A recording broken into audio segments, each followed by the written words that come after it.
So let's go ahead and start with just a short meditation. Some of you even came for meditation.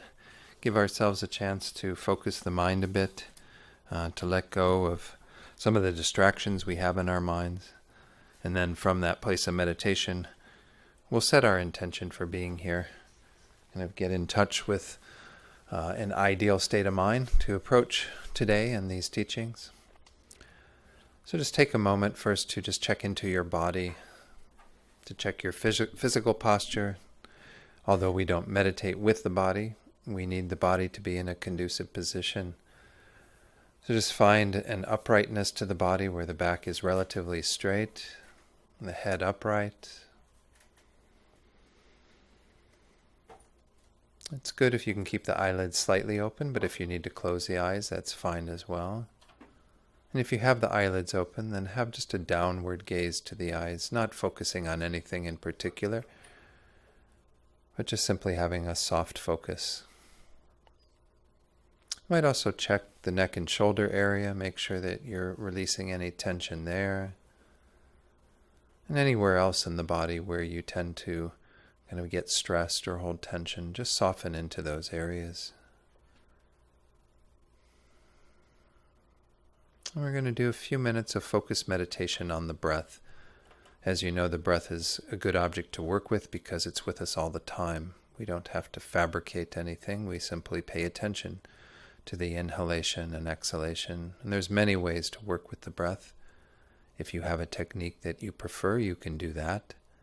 And if not, then I usually suggest working with this point at the tip of the nose, where when you breathe in and out through the nostrils, you feel that subtle sensation of the air coming in and the air going back out. But try to stay present at that point, not following the breath all the way in or following it out, but rather just being present with that sensation through the cycle of the inhalation and exhalation. And that's the basic instruction. But no doubt the mind will wander. Occasionally we'll see that we're thinking about things that are on our minds currently, whatever preoccupations we might have, plans we might be making, things we're recalling from the past. Or maybe we get distracted by sounds, or even sometimes there's other sensations that occur in the body. When we see that that's happened and we've lost the breath, the job at that time is to let go of that distraction and return gently to the breath. So I'll ring the bowl, and then we'll do this in silence for a few minutes, and then I'll lead you in a short reflection.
So now that we've focused the mind a bit, just going to suggest a few thoughts that you can bring to mind to generate a good motivation to be here. And in Buddhism, we do spend some time setting a motivation because the result we get from our actions is directly in line with the motivation that we have for them. And usually our motivation can start with some level of self-concern. And each of us is here initially out of that desire to have more peace, more happiness in our own lives, to not suffer so much, particularly from our own disturbing states of mind, our anger, jealousy, pride, and so on. And it's perfectly fine to start there, to acknowledge the ways in which you would like to have more contentment, more peace in your own life, in your own mind, to have more joy in your heart, as we've been exploring this weekend.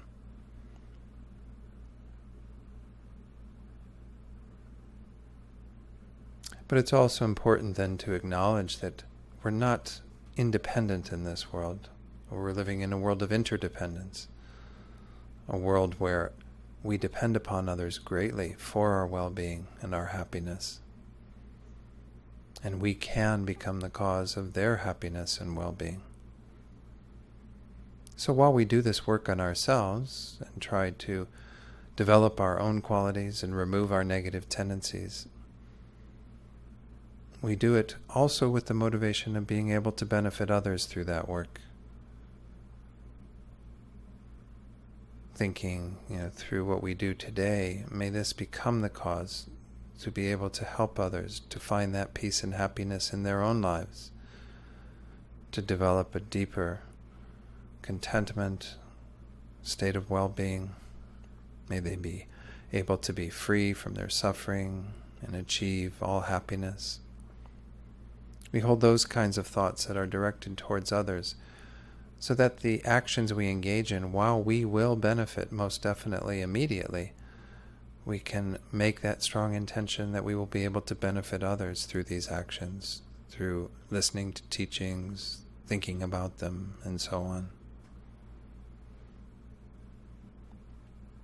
And in the Mahayana tradition, we even hold that aim of bringing sentient beings to the greatest state of existence, what we would call enlightenment, Buddhahood. And we recognize that here too we have to work on ourselves to be able to accomplish that for others. So the aim always includes both self and others. We're here to work on ourselves so we can become better capable to help others. So try to hold that level of intention. So in this way, we have the best possible results from what we do here together today.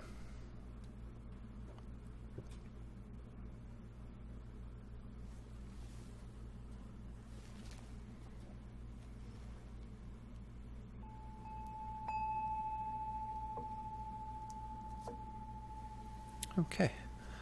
So does everyone have a copy of the handout there's a few of them on the tables. There should be maybe... Yeah, there's a number of them around, so just to make sure that if you want to refer to that. So this course we're doing this weekend, as I said, those of you who weren't here yesterday, no worries, because what we're going to start with today is actually the fifth of these 8 pillars. But I'll give a little context for these 8 pillars of joy. On the slide now is this kind of giving the source material for a lot of this that I'm kind of using as a starting point to discuss some of these concepts.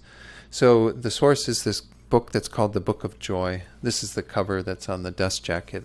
It's this wonderful little book here that contains information from 5 days of dialogue that happened between His Holiness the Dalai Lama and Archbishop Desmond Tutu. And the author Douglas Abrams kind of oversaw the dialogue and then put together the book on the basis of what was discussed. And so it has 3 main parts, and we touched on the first one yesterday, the nature of true joy. And just as a kind of a footnote to that, we're really talking about a deeper sense of joy. something that can be more sustaining in our lives rather than the more transitory experiences of joy that we might have when we, experience delightful things in life, sense objects that we enjoy, or even enjoyable experiences with others. We know experiences of joy, but those don't tend to last so long, and the foundation for them isn't quite as stable. So we're looking at kind of things we can develop within ourselves to sustain that joy. The second part of it, I really didn't, go into any major teachings on that, because I think it's something we touch on by looking at the 8 pillars of joy, and that's the obstacles to joy. What keeps us from being in that joyful state? And then finally, the 8 pillars of joy. So most of this course is really looking at the third part of this book, where there's a little chapter for each of these 8 pillars. And so I use that as the starting point, again, to engage in some discussion.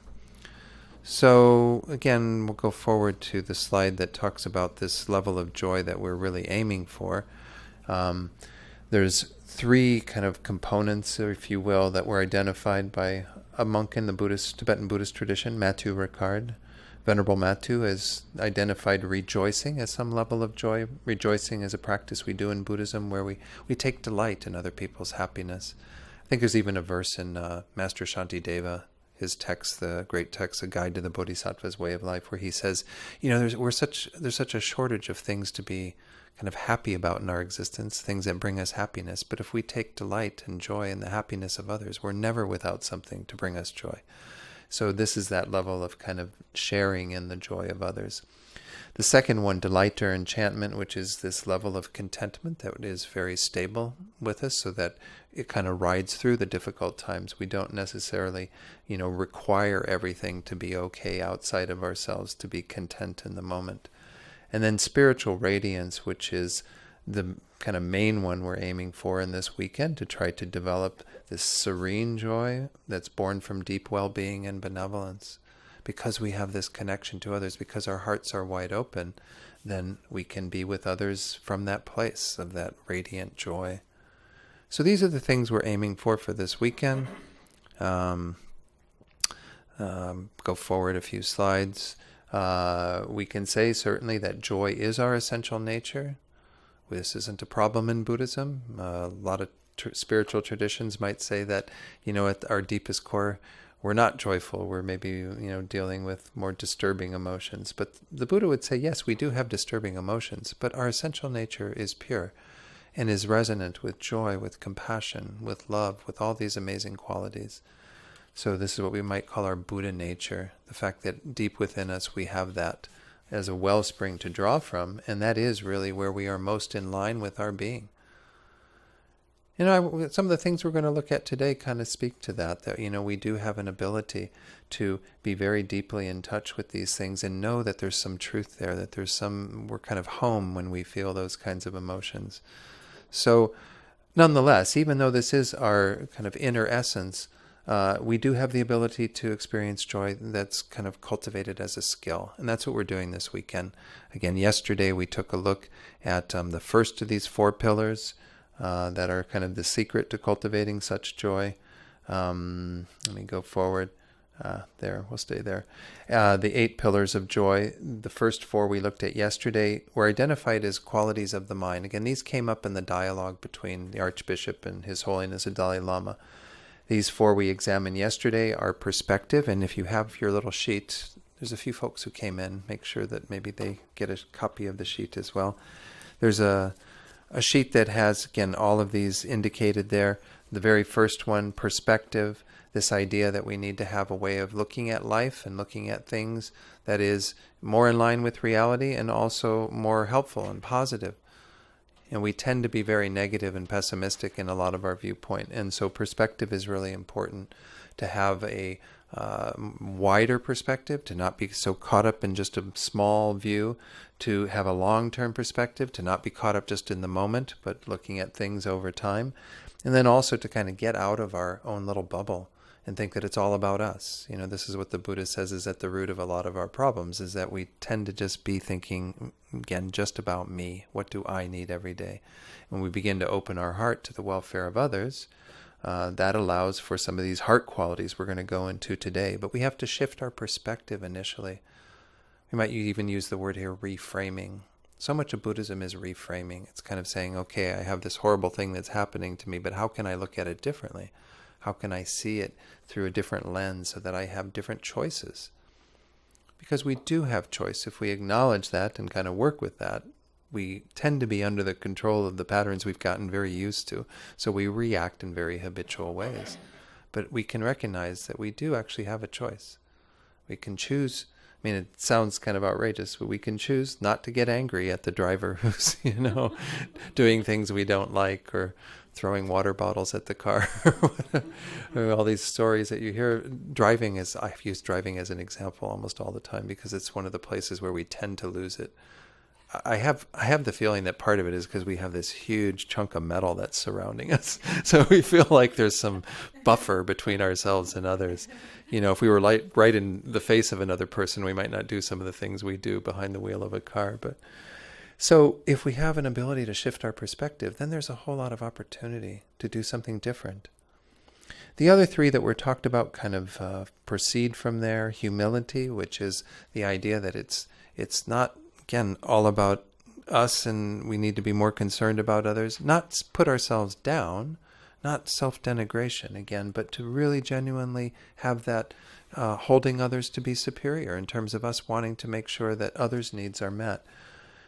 So remember, the little phrase we used there was that, humility isn't thinking less of yourself, it's thinking of yourself less, thinking of others more. Humility doesn't mean you're going to just ground yourself into the ground, and think that there's no point in anything for yourself. It's acknowledging that others are a part of this world, and we need to not hold ourselves with such self-importance. Humor, obviously, humor is very important in our spiritual practice as well as our lives.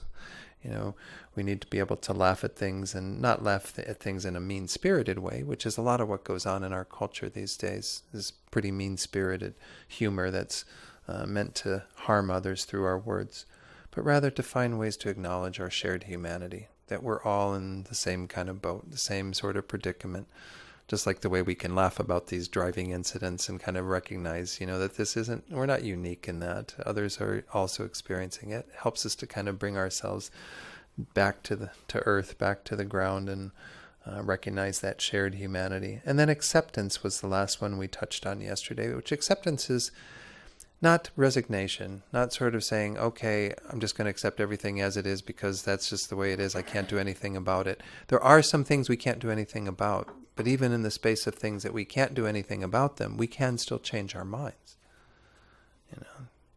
Right? The Buddha in his initial teaching said that some of the main types of suffering we deal with, birth, aging, illness, death, these are things we can't do anything about, really, at the level of just they occur to us. We get ill, we age, we eventually die. So we can't change that. We do have to have a level of acceptance. But nonetheless, even within that acceptance, we can change our minds in terms of how we look at those things. And that's where we tie back into perspective, because we can look at it as everything that happens to us is an opportunity to practice. Everything that occurs is an opportunity for us to learn. So acceptance is sort of the doorway through which we are able to be with whatever is going on, acknowledge that it's happening, start from that place of accepting, not deny it, not refuse that it's happening, but then do something about it if we can. There's that wonderful phrase, the verse from Shantideva that we used when we talked about that yesterday. If it's something that we can do something about, why be distressed? Why be worried? Why be bent out of shape? If it's something you can't do anything about, why be worried? Why be stressed? You can't do anything about it. So, if we can do something about it, by all means, put our energy there. So these four are kind of, qualities we can bring to our minds, ways of thinking and looking at things that are kind of from our own side to a large degree, though they affect our relationships with others. What we're going to go into today are what are called the qualities of the heart: forgiveness, gratitude, compassion, generosity.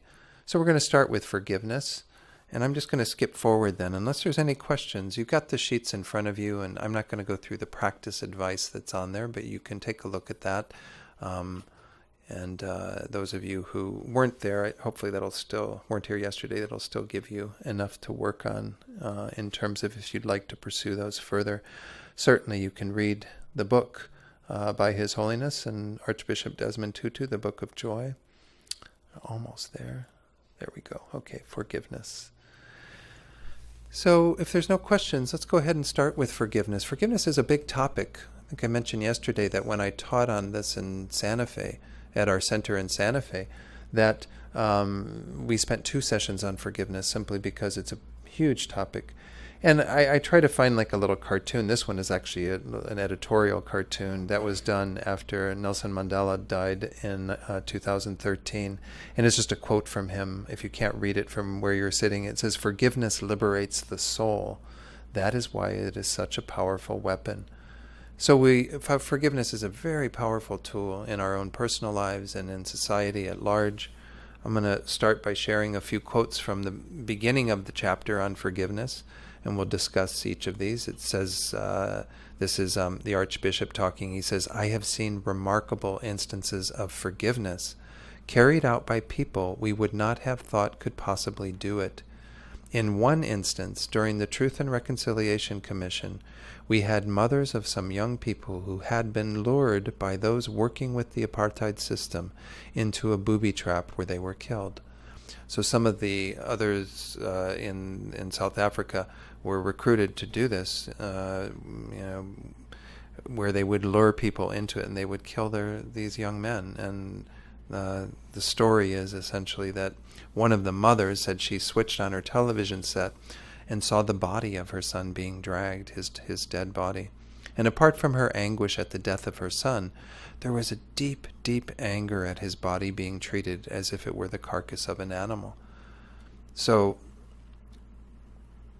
again, these stories that we hear in this section in particular on forgiveness, it was interesting. Most of what they talk about are stories in that section, not so much kind of teachings, and this is some of the most powerful ways to teach forgiveness. So anyway, he says, the Archbishop continued, he said, when these mothers came to the commission, they were quite amazing, really, because no one demanded that they should forgive these people. They called them Askaris, who were formerly members of the African National Congress, who then turned and supported the government forces. The one who betrayed these young people came and appeared in front of these mothers and asked for their forgiveness. So if you can imagine what this scene must have been like. Were you living in South Africa when all of this was going on? No. Yeah.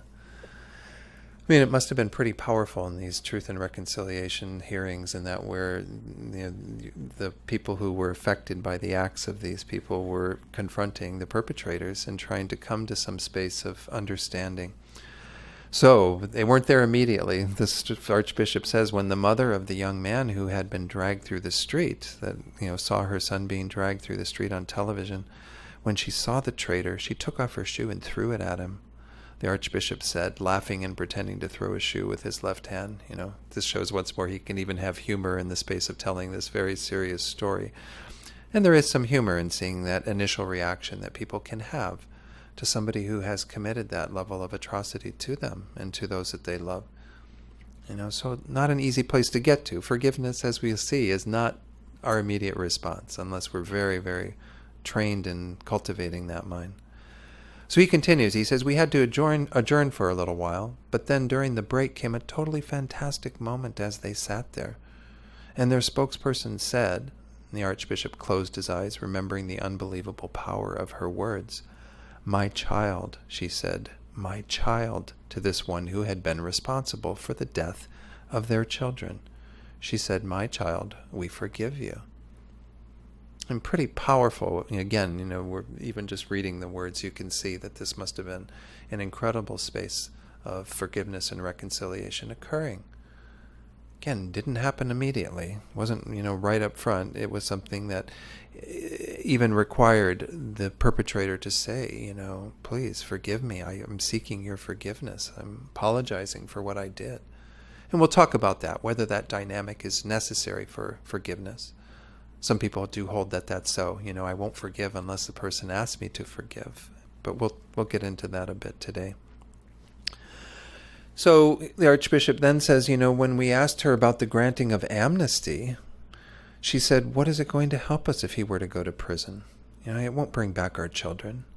And there is an incredible kind of nobility and strength. Yes, it's difficult, but it has happened. We talked about Nelson Mandela, but there were these mothers and many others who were not household names who had this magnanimity. This is, I think, what's important. A lot of the stories I'm going to share as well that aren't in the book, but other stories of forgiveness, are by people like you and I, who simply, well, they've had maybe some extraordinary situations in their life that have happened, but they're not well-known people. They're not like the Archbishop and Nelson Mandela and His Holiness the Dalai Lama, people who you think, oh, they can forgive because they're so highly developed, but who am I? How can I possibly forgive? You can see that this is something that we all can practice. He says, in this group of mothers, the one who was speaking on their behalf got up and went across the room to this guy who had been responsible for the killing of their sons and embraced him and said, my child. He's kind of just pointing out once again that this is an ordinary person who's choosing to forgive in the space of having been harmed. Now, I don't pretend that comes easily, he said, but we do have a nobility of spirit. We've spoken of Nelson Mandela as an amazing icon of forgiveness. But you and you and you and you have the potential to be instruments of incredible compassion and forgiveness. We cannot say of anyone at all that they are totally unable to forgive. So this is true, right? We might think, well, I don't have it in me to forgive, especially if we've had some things happen to us in our lives, and many of us have, some trauma that we've had to experience in our upbringing or later in life. And it can be difficult to get to that place of forgiveness. And we're going to talk a bit about the process of working with that as part of today. It is a process. It is something that we have to work with continually.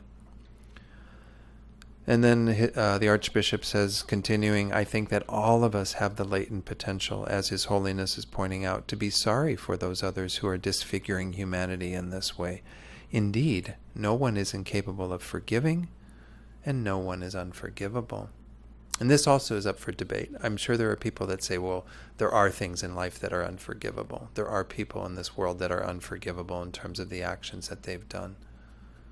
I'll share a story later from the woman I've mentioned before who's a Holocaust survivor and her process of forgiveness around Adolf Hitler and others who were involved in the suffering that she and so many others had to endure. Forgiveness, the Archbishop added, is the only way to heal ourselves and to be free from the past. As he and Mpo, his daughter, explained in the Book of Forgiving, without forgiveness, we remain tethered to the person who harmed us. We are bound to the chains of bitterness, tied together, trapped. This is kind of that acknowledgement that who is forgiveness, or lack of forgiveness, hurting? It's not hurting the other person, really. It's hurting ourselves. It's keeping us in the chain of being bound to that action, that pain that that person caused, keeping them alive in our own minds. As one teacher said, letting them live rent-free in your own mind. You're allowing that to continue, the harm to continue to be there. Another Buddhist author many years ago wrote that having this sort of resentment towards others, the unwillingness to forgive, is like holding a hot coal, waiting to throw it at them. Well, who's getting burned by the hot coal that you're holding? You yourself are. As much as you're waiting for that perfect opportunity to get back at them, to retaliate, it's only making you suffer by continuing to hold on to that. So he says, until we forgive the person who harmed us, that person will hold the keys to our happiness. That person will be our jailer. When we forgive, we take back control of our own fate and our feelings. We become our own liberator. And this is another thing to point out, is that forgiveness is an act of strength. It's not an act of weakness. Maybe if we're forgiving without much thought behind it, if we're just giving lip service to forgiveness, then maybe it's not so strong. But it actually is very courageous to be able to forgive. So I'm going to share the story that Dr. Edith Eva Eger, she wrote this wonderful book called The Choice, Embrace the Possible. And it's her recounting not just of the time she spent she was a Hungarian woman who at the age of 16 was taken to the concentration camps and was at Auschwitz for a while, and has these amazing stories that happened to her in that period as well as after the Holocaust after she was rescued, and her life after that. And she's devoted her life to helping other people through their trauma by becoming a psychologist and doing that kind of work. And in the process, of course, healed herself. But this is what she has to say. Forgiveness isn't easy. It is easier to hold grudges, to seek revenge. I tell of my fellow Holocaust survivors, the courageous men and women I met in Israel, who looked pained when I mentioned forgiveness, who insisted that to forgive is to condone or to forget. Why forgive? Doesn't that let Hitler off the hook for what he did? And this is sometimes our feeling. We're going to discuss this as part of the topics that are touched on in the Book of Joy. That forgiveness doesn't mean forgetting, and kind of letting somebody off the hook, being okay with their wrongdoing. Not at all. That's not what forgiveness is about. And then she mentions a friend of hers, Larry Gladstone, who called to say that he knew of a lawyer that was representing Holocaust survivors in reparations cases. And he encouraged Edith Eva Eger to step forward as a survivor, as she says, to claim my due. That was the right choice for many, she says, but not for me. It felt like blood money, as if one could put a price on my parents' heads, because both of her parents were killed, as well as one of her sisters. A way to stay chained to those who had tried to destroy us. At least I think it was one of her sisters. No, maybe that other sister escaped. But anyway, this is the idea, again, that she's trying to reiterate that for her, it didn't make sense to even take any kind of reparations for what had occurred due to the Holocaust. That felt like that wasn't what it was about. It wasn't about kind of seeking reparations. Sometimes this is another component of forgiveness, though, that in some traditions, actually the first time I ever explored forgiveness myself in terms of a dialogue was with a Jewish rabbi and a retired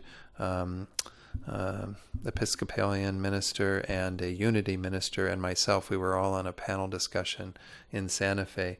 And I heard some pretty different views on forgiveness. I hadn't really been aware of how much there was different perspectives in those traditions. I grew up Catholic, so I knew a bit of the Catholic perspective. And I think Jesus Christ teaches forgiveness in a somewhat similar way to Buddhism. It's not identical, because you still have the component of God involved, and seeking forgiveness of God and what have you. But reparations don't have to be a part of it. And for her, they were an absolute no. She didn't want to go to that place of seeking reparation for what happened to her. Her forgiveness was more personal. She says, "It is too easy to make a prison out of our pain, out of the past. At best, revenge is useless. It can't alter what was done to us. It can't erase the wrongs we've suffered. It can't bring back the dead. And at worst, revenge perpetuates the cycle of hate. It keeps the hate circling on and on. When we seek revenge, even nonviolent revenge, we are revolving, not evolving."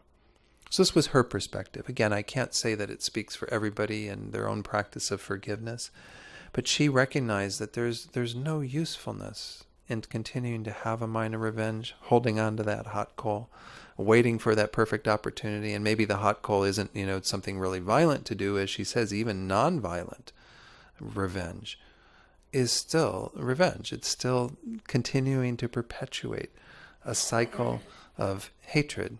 You harm me, so I harm you, and then you harm me, and I harm you. I mean, look at places in the world where that's been the cycle for decades, if not centuries. People continuing to just perpetuate that cycle of hatred. I like this idea that we are revolving, not evolving, like the revolving door. You just keep coming back to where you are. You don't really move forward in any way. So I have two little quotes from, and I'm going to read more from this book, The Choice, as we go through this.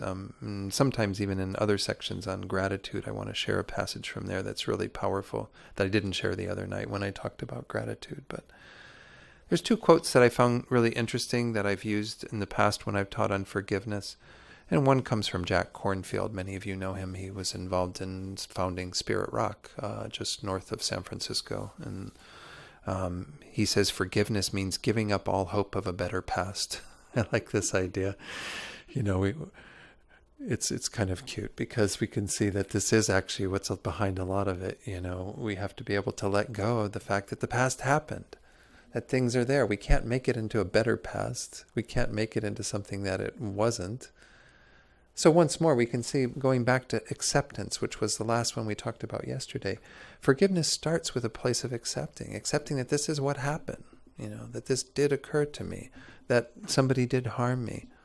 And we're going to also talk about some of the other shades of forgiveness, which is, of course, self-forgiveness. We often have to do that too, as well as seeking apology or extending an apology to others, seeking forgiveness from them. But this idea of acknowledging that the past happened, we can't do anything to change it. As, Dr. Egger said in that quote, it doesn't bring back the dead, none of these other things. Forgiveness even won't bring back the dead. You can't change the past. But we can enlarge on the future, which is this other quote. This guy, Paul Bose, I don't really know much about him, and actually there's not a lot about him on the internet. Apparently he lived in Kansas or something, and he was just like a school teacher, I think. And this is a quote that's pretty famous. There's even like a Facebook page for him and with this quote on it. Forgiveness does not change the past, but it enlarges the future.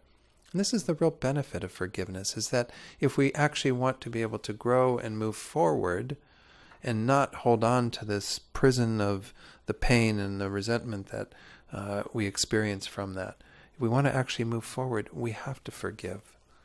We have to have that willingness to forgive. So forgiveness is something I think that, as I said, is very important in our practice. We don't talk about it as much in Buddhism, in Tibetan Buddhism in particular, as I think we should. I think it is a very important practice. So there are, as you know, those of you who were here yesterday, I usually pick out some of the more salient kind of areas in the chapter. And for forgiveness, there were a number of them. There were 5 things that were brought up. One is kind of, what's the Buddhist perspective for forgiveness? As I mentioned, that panel I was on, it was quite interesting to hear what the rationale was for forgiveness in other traditions. And in the Jewish tradition in particular, at least as it was presented by this rabbi, it was really quite complicated. I mean, it involved like a whole lot of stuff before forgiveness was granted. And there was that idea that it was needing to be granted on the basis of some form of reparations and on the basis of all these other things. And I was like, wow. I mean, in Buddhism, forgiveness is something we can practice just sitting here right now. We don't have to go through such lengths. So we're going to talk about kind of the perspective of why we can forgive. Where does that come from? These 3 we'll go through somewhat quickly. Forgiveness doesn't mean forgetting or allowing wrongdoing, nor is it weakness. I've touched on these already, but we'll just go through a few of the passages that were said to reinforce those ideas. And then how to forgive. It sounds kind of strange, but, we don't learn a lot of these skills in our lives. One of the workshops that I do, the one I did with Venerable Tenzin Choki down at Vajrapani last year, and this is called The Art of Fulfillment. We work with forgiveness there, but we also work with the other side of it, which is apologizing. Also something we're not taught how to do, right? Your parents would say, oh, tell them you're sorry. And you go, oh, I'm sorry. Well, is that an apology? So there's a whole process to apologizing. And of course, when we're dealing with anything where we have another party involved, it is important to acknowledge the needs of that other party. Now, forgiveness, as I mentioned earlier, it doesn't necessarily mean that we have to do that with another person. We can do that on our own. We can do that right now, sitting here in this room, engage in some level of forgiveness. But it becomes a bit more complete if we do have the willingness to engage that person in a process of forgiveness. You can see how powerful that interaction was in the Truth and Reconciliation Committee, right? When you actually have parties face to face and saying, okay, I'm sorry I harmed you and please forgive me. And first they get the shoe, but then they eventually get some process of being even embraced by that person in a spirit of forgiveness. Not all of us are going to have those wonderful experiences, though. And there may be situations where actually we're putting ourselves into a situation of more harm by coming to someone who has harmed us. So this doesn't mean we have to extend that forgiveness to another directly. We can do the work on our own cushion, on our own, in our own space. So we'll talk about that a bit. Any questions up to this point or comments? Okay. So first, to talk about the Buddhist perspective for forgiveness. And this is the author of the text, Douglas Abrams, talking. He says, "Your Holiness, this brings us to a question from a boy named Jack, who writes, 'Your Holiness, I have the utmost respect for you and your people and for your undying message of kindness and forgiveness. Yet I wonder, can you forgive China for all the harm and pain they have caused you and your people? Do they deserve it?'" This is a bit of that idea that we frequently have around forgiveness too, is that we feel like the person has to deserve it, like somehow earn it. And there was even one story I heard that I like to relate when I teach on forgiveness that was really, for me, a big insight. There was a BBC documentary that was done on American death row and what happens with the capital punishment in so many of our states still. California doesn't have it anymore, right? Haven't they gotten rid of it? New Mexico got rid of it. They still have it? Wow, you guys need to do something. I mean, it's pretty horrific that we live in a culture where that's accepted, that, as they say, killing somebody to show that killing people is wrong, is okay. Why kill people to show people that that's wrong? Anyway, it's very strange. So the British are fascinated by this because a lot of Europe doesn't have capital punishment at all. A lot of the world doesn't have capital punishment, But they did this documentary, and there was a woman who was going to be, they filmed this prisoner all the way through his execution, or they didn't film the execution, but, they were following the story. And there was a woman who was the sister of the woman who was killed by this man. And she was sitting there. They talked to her before she went in to witness the execution, because they invite, of course, family in to do this, thinking it will be of some relief to their suffering. And this woman, she said, "I'm not supposed to bring anything with me." And she reached in her back pocket and she says, "But I have this." And she unfolded it, and it was a piece of paper that said, "I forgive you." And she says, "I'm going to sneak this in. I'm going to keep it in my pocket, and I'll take it out if he apologizes, if he says he's sorry." And then they interviewed her after the execution, and the guy said, "So did he apologize? Did you get a chance to forgive him?" And she said, "No, he didn't apologize, so I didn't forgive him." And I was like, what a missed opportunity, for her to extend that forgiveness, in spite of the fact that this man didn't apologize. And I think this is, once more, do they deserve our forgiveness? We kind of hold that up above them, like, "Oh, I'll grant you forgiveness if you show from your side that there's some, conciliation, if there's some desire to, acknowledge what you did that was faulty." And I don't think that that's a requisite thing. I think that that is really maybe a misnomer, that we have to think that that has to be there. But that's my own thinking. Again, there will be differences on a lot of these things around forgiveness, depending upon our own perspective. Even one person who was sitting in the teaching that I was doing in Santa Fe said, from his point of view, he will not forgive unless somebody seeks that forgiveness by apologizing, by saying that they're sorry. I think it's something to investigate, to think about. Why is that so? Why do we feel that way? Or are we going to, again, and maybe some people, and this was actually the Jewish rabbi in that dialogue said, well, by him not apologizing or him not forgiving, this wasn't in relation to what the guy said, but he says when he chooses not to forgive, it doesn't mean that he's holding on to resentment. And that's a pretty powerful thing if you can do that. If your lack of forgiving somebody doesn't mean that you're not holding on to the coal, you're not, waiting to in some way retaliate. That's great if you can let that go and still not forgive. But I think there's still another process that forgiveness can add to that. So nonetheless, like I said, it's a very complex topic when you start getting into it. So His Holiness has asked this question. John, sorry, then what would that man's what would he be holding on to? What if forgiveness is not directly tied to some form of resentment or some feeling of payback, or what is forgiveness made of then? I can't say that I was completely clear from what the rabbi shared as to what it was, but again, in so many of these, at least again in my recollection of what he said in terms of his presentation of the Jewish point of view, which again, don't take as the absolute, and I had to understand that as well from him, that he was speaking from his own tradition within, I think, a relatively orthodox form of Judaism, that there was a necessity for reparation, certainly, so that if someone isn't willing to make good on what they did that harmed you, that in a sense is a stopping point for forgiveness being extended. So I don't know that he's necessarily holding on to resentment, but he's holding back from giving any sort of message of forgiveness.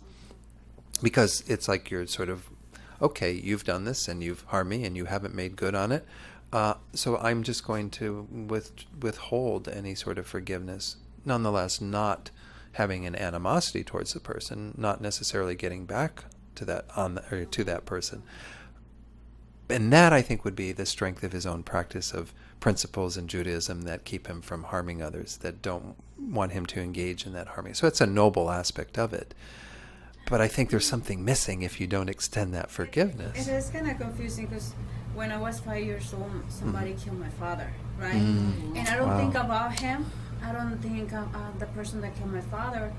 But I know what he did wasn't wrong. Yeah. I mean, I know what he did was wrong. No.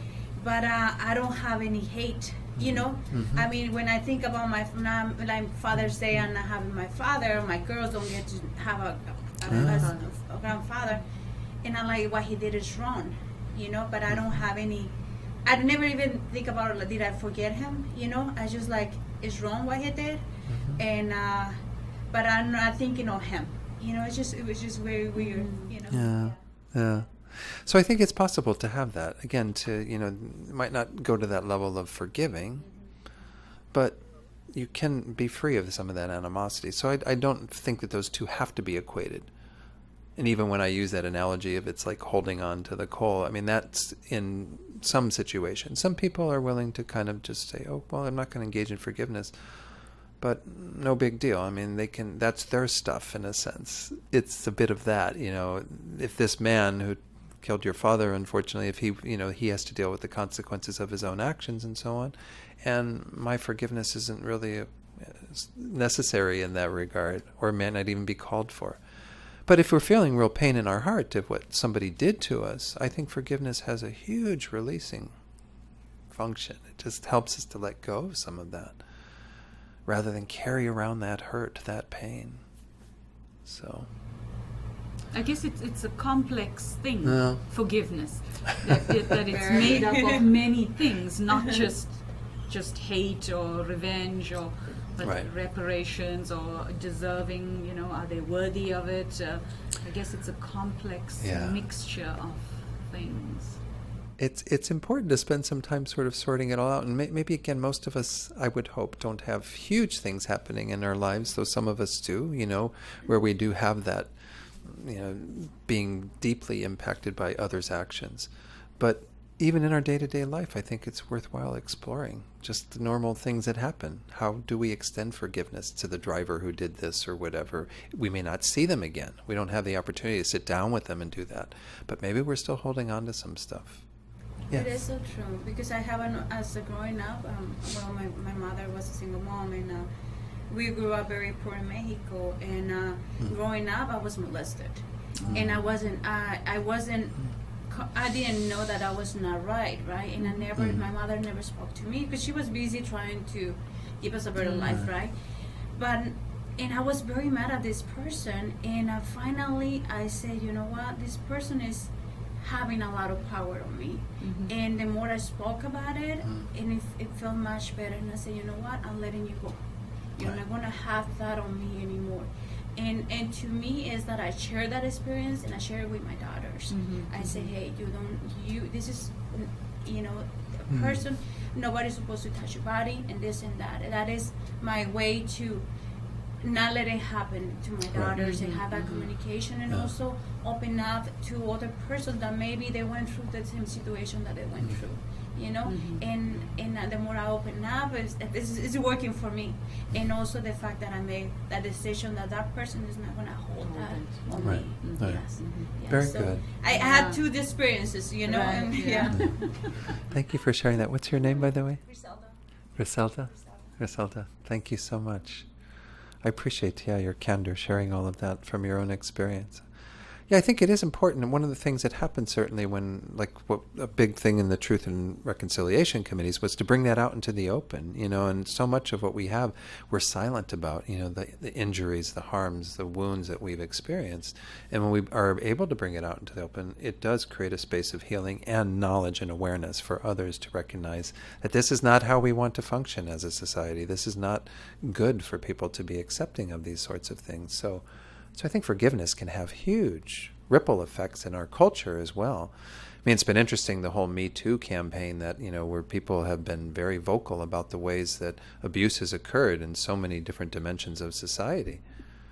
But there needs to be something kind of taking it to another level yet, to have the awareness of it and to acknowledge that it's going on so that we at least increase that understanding is great.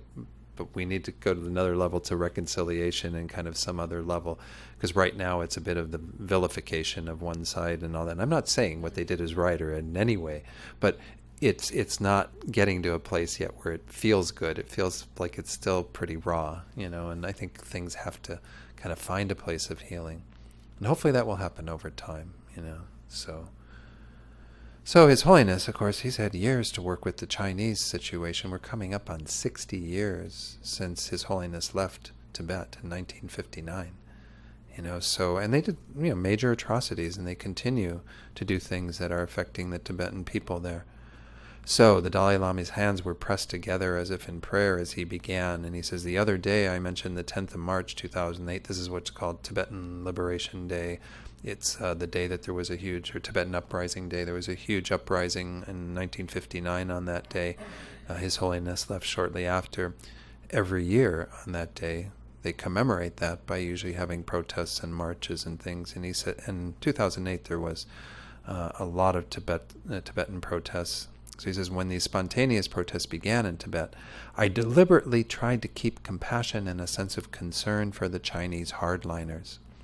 I tried to take their anger, their fear into myself and give them my love, my forgiveness. This is our practice of taking and giving, Tonglen. Many of you know this practice. It's a very powerful meditative technique where we kind of visualize and think that we're bringing in the suffering of others, bringing in their anger, their fear, whatever, and we're allowing us to kind of diffuse it within ourselves, to send out our love, our compassion for others. Very powerful way to react to others who are harming us or others in the world. So he says it was really very helpful to keep my mind calm. In our struggle, we deliberately try to stop ourselves from developing anger or hatred.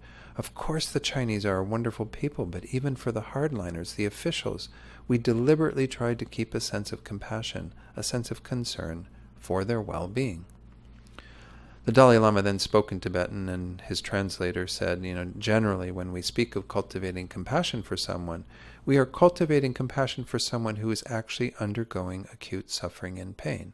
And this is true. This tends to be where we have compassion, as we think about, there's those people who are, the young children, for example, who are separated from their families now, and we think about the pain that they must be going, as well as the families, as well as even the guards who are watching all of this before them. It must be painful for everyone involved.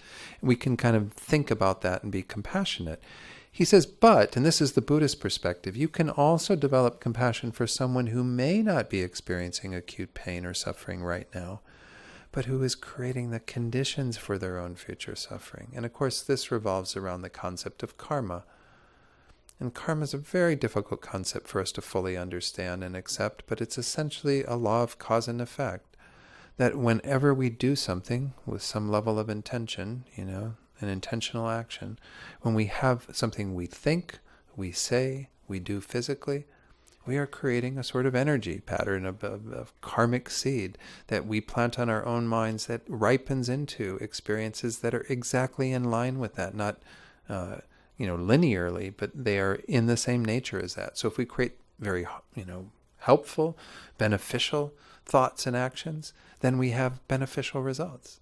If we create negative, harmful actions, then we create, unfortunate results, So this is the understanding of why forgiveness and compassion are so important, is because we understand that the people who are engaging in these actions are going to experience incredible harm. For example, the man that you mentioned, who took the life of your father.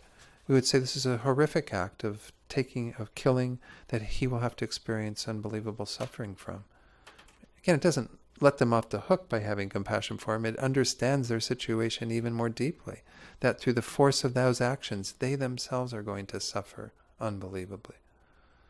So this is the perspective for having compassion for everyone involved, and the compassion then leads to some level of forgiveness. So he says, so you see, the Dalai Lama continued, these people are committing such negative actions, committing harmful acts that cause a lot of pain for others. In our view, also those people who are committing atrocities, including murder, are creating karma that brings very serious negative consequences. So the Buddhist perspective is very much within the understanding of karma. And of course, the other side of it, we've been talking here mostly about the perpetrator, seeing it from their perspective, that the person who harmed you in these ways or who did these things is going to have to experience the negative ramifications of that. But we also can see it from the point of view of us as the victims, that label. Well, how did we get to be victims? We created the cause for that ourselves, and that's, again, a really hard one for us to get, because suddenly it starts making it seem like, oh, well, we must be really horrible people because we did this, that ripened into this particular experience. Well, no, we're just people like everyone else who's been confused and under the control of these crazy states of mind that cause us to be violent or angry or whatever. So we just acknowledge that and take responsibility for that. And we say, okay, I'm a party to this too. I sort of set up the target by my own karma. The other person hit the target by virtue of their own patterns of behaving. We're this karmic occurrence that's occurred here. The best space to go forward is not to keep creating the same karma that keeps you locked in that same process. Okay, now I'm the perpetrator in the next life and you're the victim, and then you become the perpetrator and I become the victim. And then, how long do we keep doing that? Just like in the world where, like in Israel and Palestine, where you have the same pattern being acted out again and again and again. How it doesn't get anywhere. As Dr. Egger said, it's, revolving, not evolving, kind of continuing to cycle with stuff. So the understanding of karma, and this is what I emphasized in that little panel when we were talking about the Buddhist perspective on forgiveness, is this is the main thing that forgiveness is rooted in, is an understanding that you have karma as the agent, the means by which all of this is playing out. So the most helpful thing for me to do in the space of experiencing harm from another is to stop creating the causes for that harm.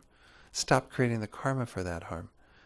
Disengage from the mind states that cause me to be in that situation. So he says, so there are many reasons to feel a sense of real concern for their well-being. Thank you, Griselda. Yeah. So there are many reasons to feel a sense of real concern for their well-being. When you have a sense of concern for their well-being, then there is no place for anger and hatred to grow. How could we get angry and hateful towards somebody who we really care about at some level? And that does take a lot to care about these people who have engaged in these actions. To care about Adolf Hitler or whatever. But if we really think about it, our care and concern for these individuals who engage in such harmful actions is totally founded, because they wouldn't be doing these things if they weren't under the control of their delusions, if they were actually happy and content, if they actually had the sources of true well-being. So it's totally rational for us to have those thoughts towards them. We're not in any way, as we're going to see, saying that what they did is fine. We're not kind of being okay with their wrongdoing. But we're going to have a space of forgiveness in the midst of all of that. So there's a little bit more on this that I wanted to share, because His Holiness in the book related the story of a young Tibetan boy whose father fought the Chinese, and then the young boy was beaten with an iron rod by one of his Chinese captors because of that that occurrence, that his father had done these things. It's like the child is bearing the brunt of the father's actions, because when the son was caught by the Chinese, he was beaten by the captors. And His Holiness, this is from Victor Chan's book of his time with the Dalai Lama, called The Wisdom of Forgiveness. He says, how does the story of the Tibetan boy affect your view of the Chinese? How does the concept of interdependence come into this? Because this is another thing that Buddhism very much teaches, is the idea that, in a sense, as we saw yesterday, how we relate to others affects, our own experience, that our engagement of helpful or unhelpful states of mind actually has a bearing on our own well-being, even though we're mostly immediately affecting others. So, how does the concept of interdependence come into this? His Holiness says, well, first I was angry. Then I felt sorry for the officer, the Dalai Lama replied. The officer's action, of killing or beating that young boy with this iron rod, depends on his motivation. Well, where does his motivation come from? His motivation depends on propaganda. And because of propaganda, the counter-revolutionary father of the boy is seen as evil. So it's only because of all these other causes and conditions that this young boy is experiencing this, and that the guard in the Chinese prison is beating him. So he says elimination of evil is something positive. So they see from their perspective that getting rid of the Tibetan uprisers and even their offspring and doing things to harm them is about their elimination of evil. Again, totally distorted thinking, but it's not coming from nowhere. And we can see this in our society. I'm not going to do a whole dissection of what's going on with the Trump administration. They come up occasionally here. But, we can see that there's many causes and conditions that have led to this, right? It's not something that happened independently. And there are countless factors. Everybody's always, as I said yesterday, trying to find, what's the one thing behind this? Well, there's never one thing behind anything. There's many different causes and conditions, this whole web of interdependence. And as His Holiness says, even the role that we play in creating things. So he says you can't blame that person in the sense that we normally do and say, well, it's completely your fault that you behave in this way. No, you're a product of all the other causes and conditions that have influenced you. You're not independently coming up with these things. Adolf Hitler didn't arise independent of anything else. Any of these, dictators and world leaders that have done these atrocious things, they didn't, have their own ability to create all that and cultivate all that themselves. There are many other factors involved. So, His Holiness goes, so thinking along this line, instead of anger, forgiveness and compassion came. Interdependence gives you the whole picture. This happens because of that, and that happens because of this. Clear? So His Holiness is just pointing as it is. There's many different factors involved, many facets. So the essence of Buddhism, he says, one side compassion, one side viewpoint of interdependence. The Dalai Lama continued, and I always tell people it's very important to make the distinction between the actor and the act. We have to oppose the bad action, but that does not mean we are against the person, the actor. So, yes, it's horrible that people do these things. The act in and of itself is atrocious, is awful, is something to be condemned. But can we condemn the person in the midst of that? That's why I think, again, the death penalty is such a wrong thing. There's an author of a book that I'm going to be sharing some things from in this section as well on these heart qualities. Anthony Ray Hinton is the man's name. He spent 35 years on death row. I think is the total years, 30 some at least. But anyway, somewhere in that neighborhood, 30 to 35 years, before he was finally released for being falsely accused. And the problem is like we when we have death row and capital punishment on the basis of this, we equate the act with the actor. We think if we get rid of the actor, we annihilate them, kill them, that suddenly that's our statement then on the act. Well, no, that's not. Even if this man I mentioned, Anthony Ray Hinton, even if he had done that act, which he quite obviously didn't do, even if he had done that act, killing him isn't the same. There is a person there who can actually develop greater qualities, who can actually overcome those negative tendencies that led him to do that. Because once more, there's interdependence involved. And who that person is at any point in that life isn't the sum total of who they are. I always encourage people to think about when you've been at your worst, and that's a painful place to go, right? We've all had our moments that we totally regret. Oh, why was I that way? Maybe it was even under the influence of alcohol or something where we were just really mean and nasty to somebody or did something that we really regret. If you had somebody witnessing you at that time who didn't know you and said, oh, they're a really horrible person, and they put that label on you in a way that they think it absolutely sticks. That is who you are. Well, are you that person in that one moment? Is that the sum total of who you are? Any of these people who are in prison who committed an act, is that the sum total of their being? No, we know they have many good qualities too. We know that they have many endearing qualities, that they are actually able to love others, that they have compassion for certain beings. As Venerable Rabina says, even Adolf Hitler loved his little doggy woggy, He had a fond place in his heart for his dog, his, children, people in his life, whoever he all had. He had certainly other qualities that we were blind to. We like to say, oh, he did these atrocious things. That's the sum total of Adolf Hitler, and vilify him in that way.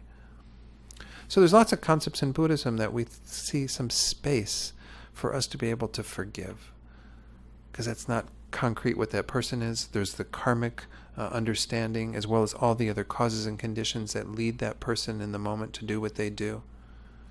And many people, for example, do commit crime because they lack the resources that are able to keep them alive. Or sometimes, though, it can be also people who have drug habits and what have you, that they need to feed that. But all of these things came about through a whole chain of causes and conditions, having to do with poverty, having to do with social standing, having to do with racism, having to do with many things in our culture. So we can't just isolate that person and what they did, make that the sum total, and then think that we're getting rid of it by putting them in prison necessarily. Even there's a lot to be corrected in terms of our judicial system, in my estimation, but that's just because I do some work in prisons teaching, and I've seen the effects of these institutions. So, all right, so let's go on to the next slide, which is really getting at these three things that forgiveness is not. And this is a really important message, and I'm not going to spend a lot of time on this because I think we know. I may share one quote from Dr. Egger on this. Forgiveness, the Dalai Lama continued, does not mean we forget. You should remember the negative thing, but because there is a possibility to develop hatred, we mustn't allow ourselves to be led in that direction. We choose forgiveness. The Archbishop was also clear about this. Forgiveness does not mean you forget what someone has done, contrary to the saying, forgive and forget. We use that right in our culture, forgive and forget. Well, it doesn't necessarily mean that. You don't have to do both. In fact, it's best not to do the second one, because we have to recall, we have to remember the harm that was incurred, not so we continue to be angry, but just so that we acknowledge that that is a part of our experience. It is something we can actually learn from, something we can develop deeper qualities from. And I'm going to share what Dr. Egger says on that. Not reacting with negativity and giving in to the negative emotions does not mean you do not respond to the acts or that you allow yourself to be harmed again. Forgiveness does not mean that you do not seek justice or that the perpetrator is not punished. And this one is, again, the Archbishop talking. I think it is. It might be Douglas Abrams. Douglas Abrams talking. I'm not sure if I agree with, that they're not punished. I mean, I'm not sure punishing people for their acts is the best thing to do. I think giving them, again, the opportunity to work on acknowledging the acts that they've done, developing some understanding of how they've harmed others, and hopefully changing their lives on the basis of that is the best thing to do for others, rather than punishing them. But anyway, he goes on to say the Dalai Lama has chosen not to react out of anger and hatred, but that isn't to say he won't speak out against the Chinese occupation and what they are doing inside Tibet until the Tibetan people can live with dignity and freedom. So it's once more just this idea that the not forgetting is useful because it helps channel our actions into doing something that's more beneficial. Dr. Egger, when she's talking about this, it's in the later part of the book. I wanted to share this one little passage. She says, people ask me, how did you learn to overcome the past? Overcome? I haven't overcome anything. Every beating, bombing, and selection line, every death, every column of smoke pushing skyward, every moment of terror when I thought it was the end, these live on in me, in my memories and my nightmares. The past isn't gone. It isn't transcended or excised. It lives on in me. But so does the perspective it has afforded me, that I lived to see liberation because I kept hope alive in my heart, that I lived to see freedom because I learned to forgive. So she's essentially saying that all this time, all this horrible stuff that she experienced, she's not forgetting it for a moment. That's part of what made her who she is. In a way, it was even something she refers to as a gift, which, again, we talked about yesterday. How do we even accept the suffering that we have in our lives and acknowledge that there's something good that can come out of that? And she's an excellent example of this, somebody who's, again, endured amazing suffering that I hope none of us in the room have experienced or ever will experience. But she's been able to transcend that. Yes, she carries that with her all the time. That's what made her who she is. So I think this is an important thing to acknowledge. We're not forgetting in any way by forgiving. The second one, in terms of what it doesn't mean, is it doesn't mean allowing wrongdoing. Okay? So he says, I would like to add, this is the Dalai Lama talking, that there is an important distinction between forgiveness and simply allowing others wrongdoing. Sometimes people misunderstand and think forgiveness means you accept or approve of wrongdoing. This is not the case. We must make an important distinction. So this is, again, to forgive somebody doesn't let them off the hook. Doesn't mean that, their wrongdoing is totally fine. It means that we are going to come to a place of our own reconciliation in ourselves around the effects of that upon ourselves and not holding on to any of the harm, the hurt. So the Dalai Lama was speaking emphatically here, striking one hand against the other, the actor, in action, or the person in what he has done. When the wrong action is concerned, it may be necessary to take appropriate counteraction to stop it. So again, with the understanding that there is a distinction between the actor and the action, we do what we can to prevent the action. We do what we can, even in, again, I think incarceration is totally fine at the level of taking people out of society that are doing things that are harming others so that they don't continue doing that harm to others. It's good for them and it's good for society to not have people in our daily life that we're threatened by and so on. But then once they're incarcerated, then you work on helping that person to change that behavior, to actually address what it is that they're doing that is harmful, the actions that they're engaging in. And it's, totally appropriate to make that counteraction. Toward the actor or the person, however, you can choose not to develop anger and hatred. This is where the power of forgiveness lies, not losing sight of the humanity of the person while responding to the wrong with clarity and firmness. So once more, this is an understanding that I think is essential to our development of forgiveness. I don't know that I need to share that. That's a repeat of a lot of this. So the last one of the three that it doesn't mean. So forgiveness also doesn't mean weakness.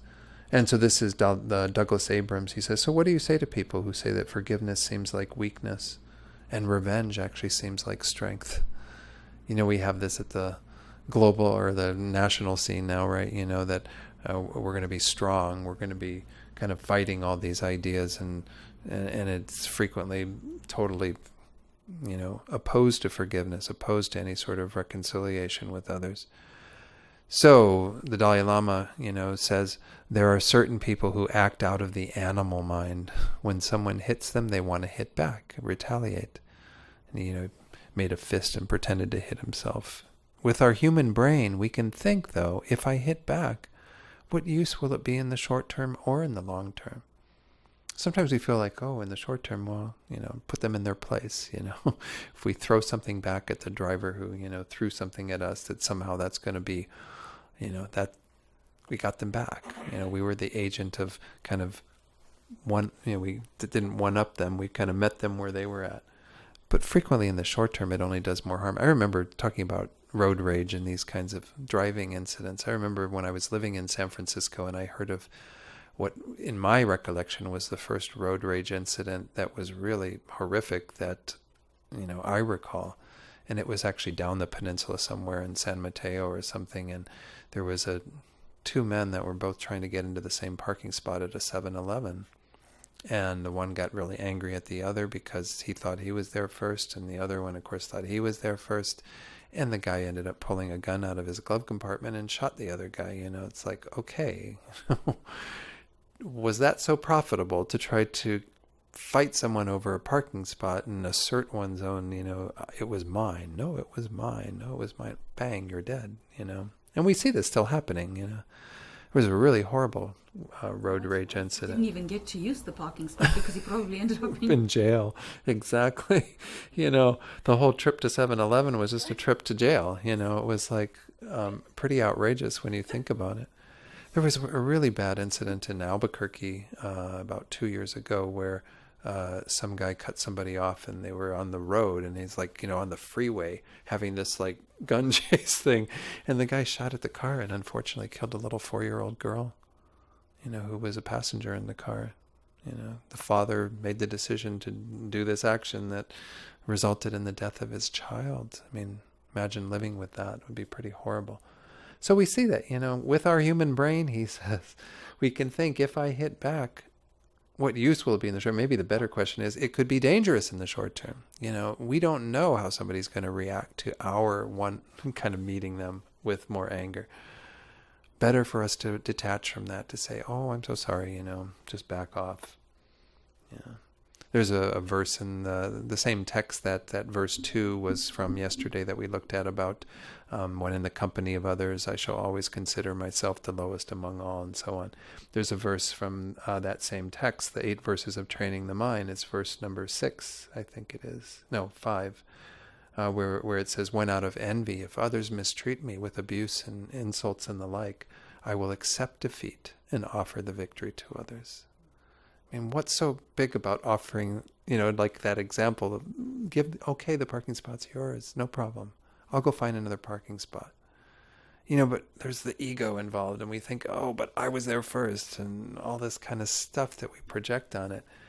And it's just ridiculous. It resulted in, someone's death. So,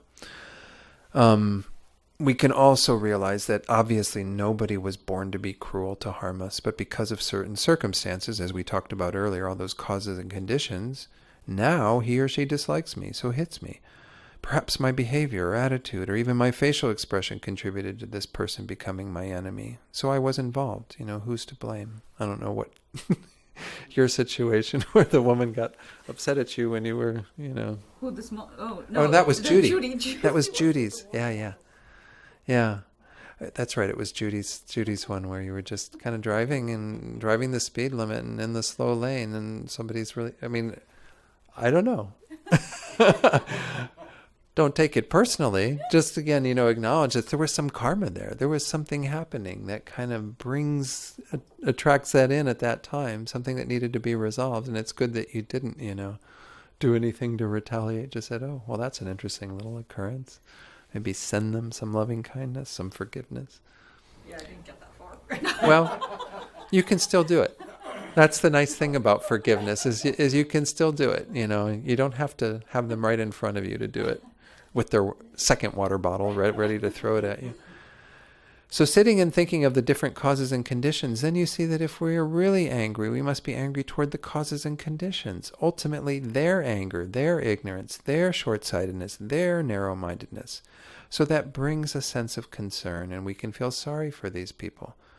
So in our current political climate, if we're upset at things that Donald Trump is doing, well, we can be upset at that and acknowledge that those actions are not harmful. See that the actor of those actions, the person making those decisions, is a suffering sentient being under the control of outrageous delusions. Must be to be doing the things that he's doing, to tweet the way that he tweets and all these other things. Really suffering being. In Master Shantideva's text, in that 6th chapter on patience, there's that example of if somebody hits you with a stick, why don't you get angry at the stick? Well, you say, oh, the stick's being wielded by the person, so I get angry at the person because they're the ones that are hitting me with the stick. Well, Master Shantideva says, well, then you should be angry actually at the delusions because that person's being wielded by their delusions. And most beings are like this. Once we have an awareness that we can choose something different, which comes through education, through understanding, through being exposed to teachings that explain that. Once we have that, then maybe there is more responsibility we need to take for our thoughts and processes that are going on mentally. But most people, as I said yesterday, this phrase we use in Buddhism often, we're under the control of our karma and delusions. That's what's wielding the person, causing them to hit us with a stick or throw a water bottle at us or whatever the case might be. They've got their own delusions that are totally in charge. So the person is being wielded by the delusions. Again, I'm not trying to make it really impersonal, like, there's something other than that person. Sure, that person also strengthens those delusions by buying into them, but as I said, most people don't even have any way of working with diminishing their delusions. They don't have an understanding that this is the process that's going on. And even Western psychology doesn't go to the lengths that Buddhism does in terms of explaining that process and how to deal with that process.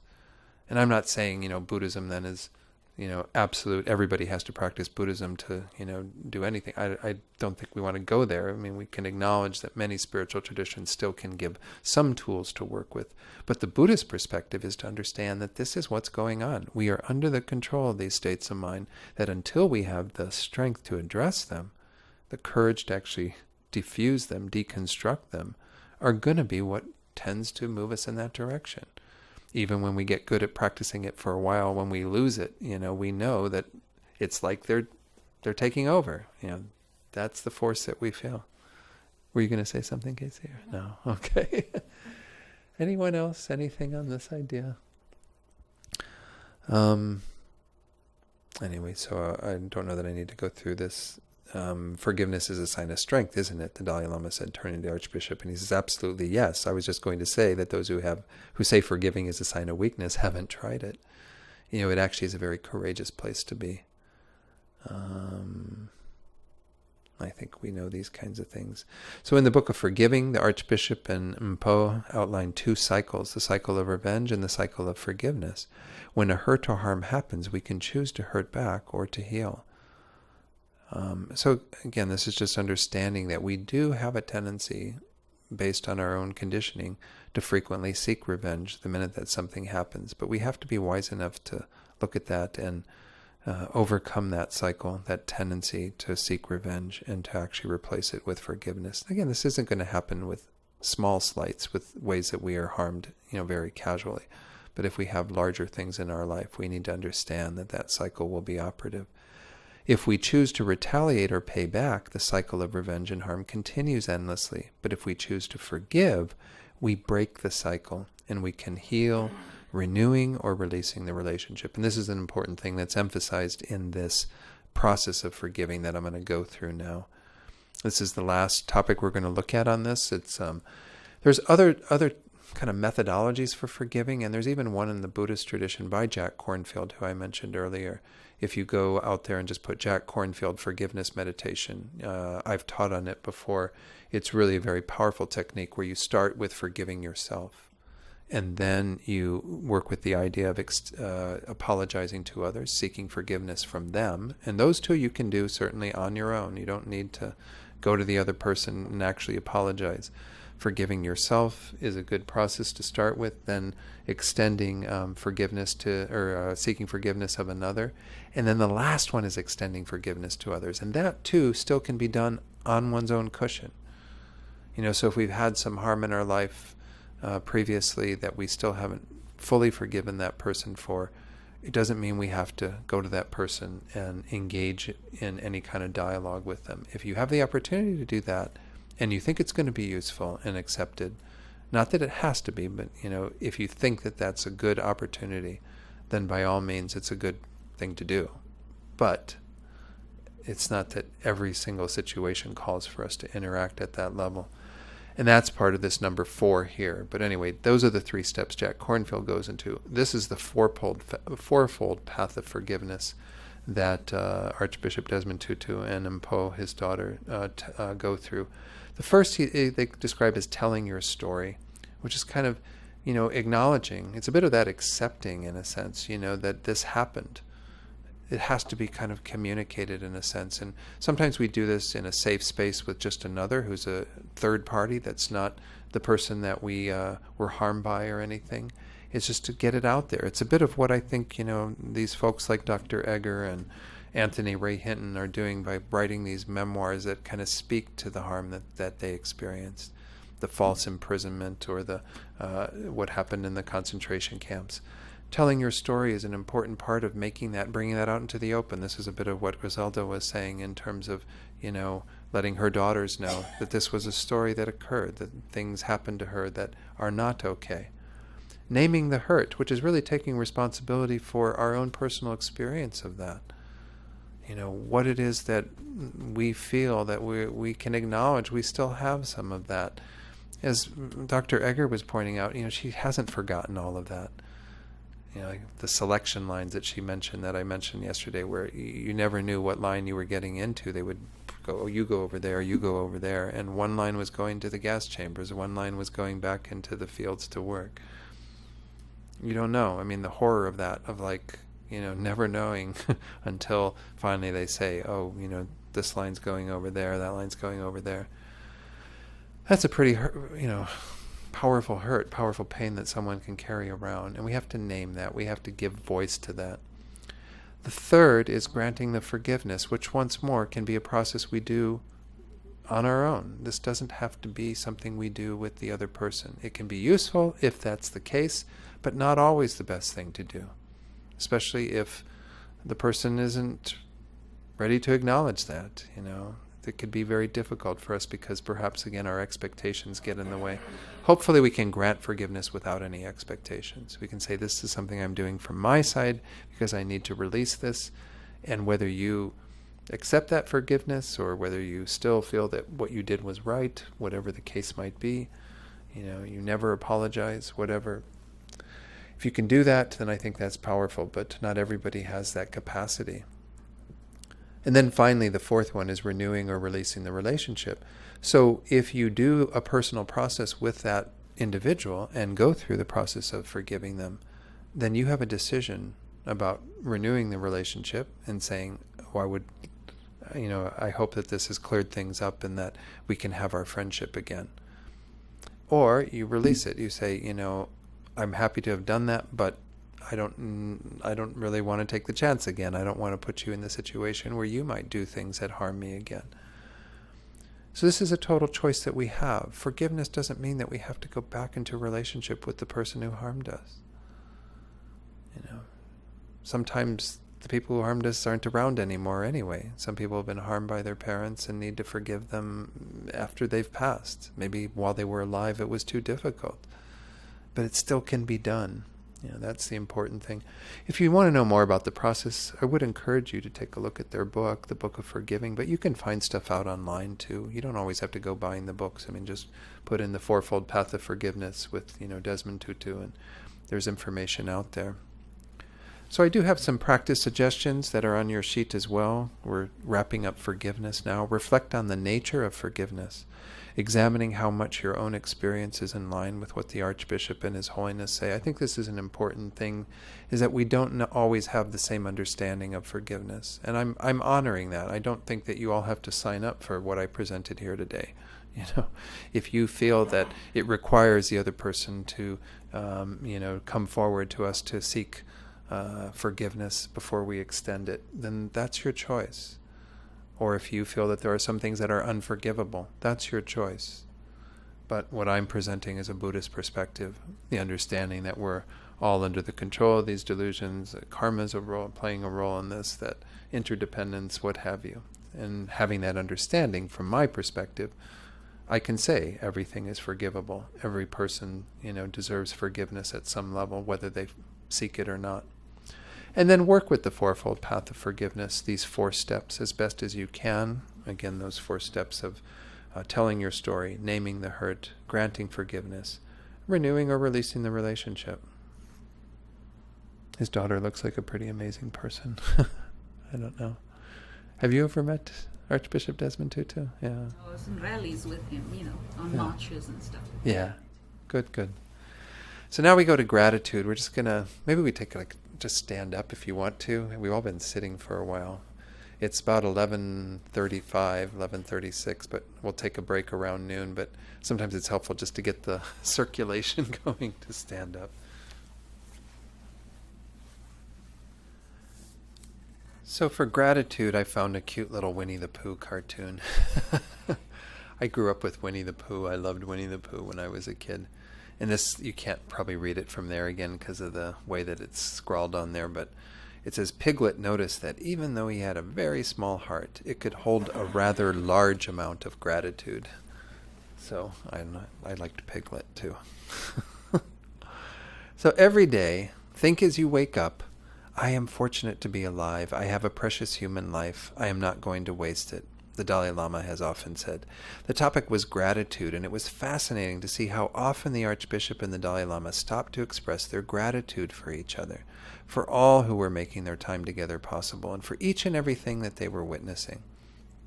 You know, they are amazing in their gratitude. His Holiness, even when he comes into an audience of people, he's frequently like bowing down in sort of homage and gratitude to the other people who are there. He really has that humility and ability to extend that gratitude in very heartfelt ways. He says, neither the Archbishop nor the Dalai Lama spent a great deal of time talking about enjoyment, which by this he means enjoyment through the senses, perhaps because both of their traditions are skeptical of finding lasting happiness through sensual indulgence. But I had been happy to find that neither of them was opposed to the pleasures permitted in their spiritual lives, whether Tibetan rice pudding or rum raisin ice cream. So, I mean, this is, again, to say that we still can be grateful and experience the things that we have in our lives. I don't think, that our Buddhist teachings tell us at all that, these things that we do have that bring us pleasure, that we should just totally negate. Maybe initially it's good to not have them around us all the time so that we adjust our minds to experience them with a little less attachment, a little less of that kind of craving desire. But nonetheless, we can have a gratitude for those things. Really being thankful that we have all of this that we've created in this world that we are able to experience. So, gratitude, he says then, is the elevation of enjoyment, this kind of sensory enjoyment and what have you, the ennobling of enjoyment.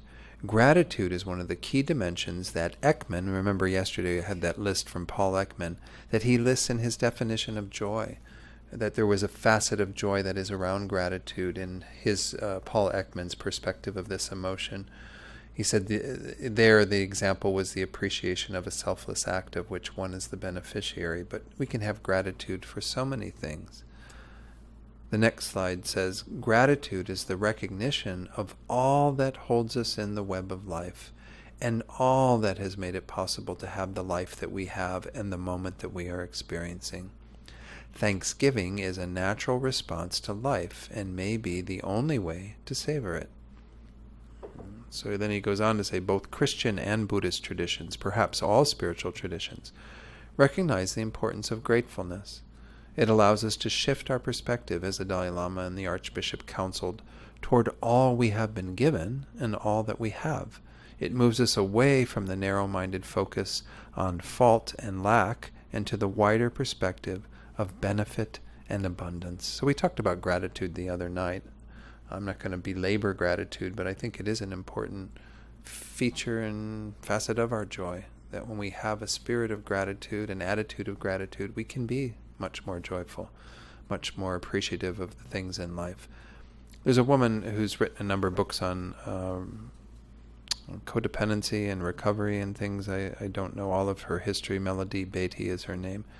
She says gratitude unlocks the fullness of life. It turns what we have into enough and more. It turns denial into acceptance, chaos into order, confusion into clarity. It turns problems into gifts, failures into success, the unexpected into perfect timing, and mistakes into important events. Gratitude makes sense of our past, brings peace for today, and creates a vision for tomorrow. So, again, gratitude is practiced around the world in all different traditions in its own way. We're going to look a little bit about gratitude as it's presented in the book. There's 6 topics here. 6, yep. And don't know if we're going to spend time on all of these.